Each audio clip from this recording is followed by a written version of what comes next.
Every war begins with explosions. But behind those explosions, there's another battle, one fought with money. Every second, somewhere in the world, governments are spending money preparing for war. A single missile can cost more than a luxury mansion. A fighter jet can cost more than an entire hospital. And one day of war can cost billions of dollars. But here's the question. If war destroys cities, businesses, and millions of lives, who is making all this money? Is war just a tragedy, or is it also one of the biggest industries on Earth? Today, we're uncovering the hidden economy behind war. Before a single shot is fired, governments have already spent enormous amounts of money. They buy uniforms, boots, helmets, night vision goggles, bulletproof vests, rifles, machine guns, tanks, fighter jets, warships, satellites, drones, missiles, medical equipment, fuel, food, communication systems, and every single item has to be designed,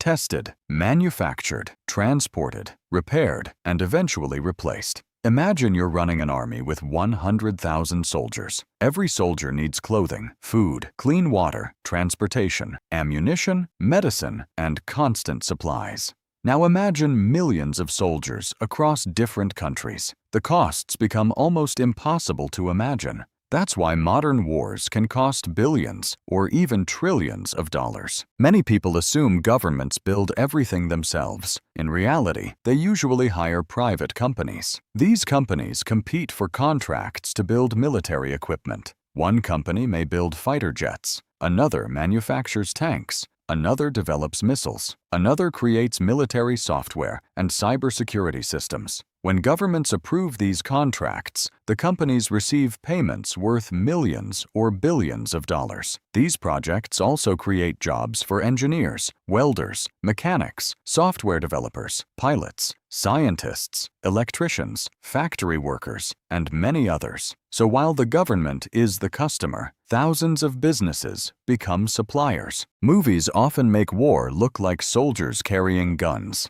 Reality is much bigger. Armies need fuel every single day. Without fuel, tanks don't move, ships don't sail, aircraft don't fly, generators stop working, military vehicles require spare parts, mechanics repair damaged equipment, doctors need medicine, hospitals require medical machines. Even soldiers' meals are prepared and delivered through massive supply chains. Think about this. If one army has 1 million soldiers, that's 1 million breakfasts, 1 million lunches, 1 million dinners, every single day. Companies producing food, uniforms, boots, communications equipment, transportation services, and medical supplies may all receive contracts to support military operations. Most people think money stops flowing when a war ends. Actually, another enormous industry begins. Rebuilding. Roads are destroyed, bridges collapse, schools are damaged, hospitals need repairs, power stations must be rebuilt, water systems need restoration, homes must be reconstructed. Entire neighborhoods sometimes have to be built again from the ground up. Construction companies, engineering firms, architects, electricians, plumbers, heavy equipment operators, material suppliers, all become part of rebuilding a country. In many cases, reconstruction lasts much longer than the war itself. Here's the most important question. If companies receive billions, who actually pays? The answer is taxpayers. Governments use tax revenue and, in many cases, borrow money by issuing government debt. That debt may take years or even decades to repay. Meanwhile, the countries affected by war often lose far more than money. Families lose loved ones, children lose schools, businesses close, factories stop producing, tourism disappears, farmers lose crops, communities are displaced. Entire generations can feel the effects long after the fighting ends.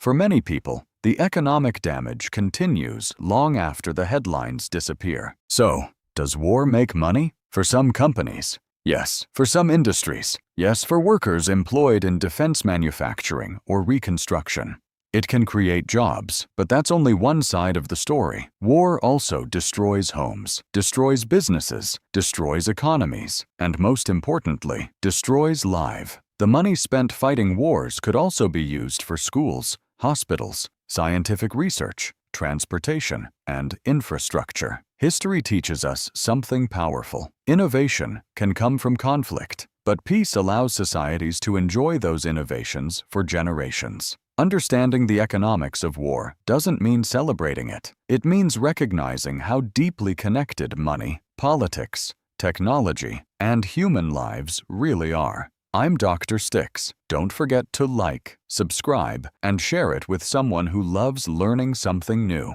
Until next time, stay curious, stay informed.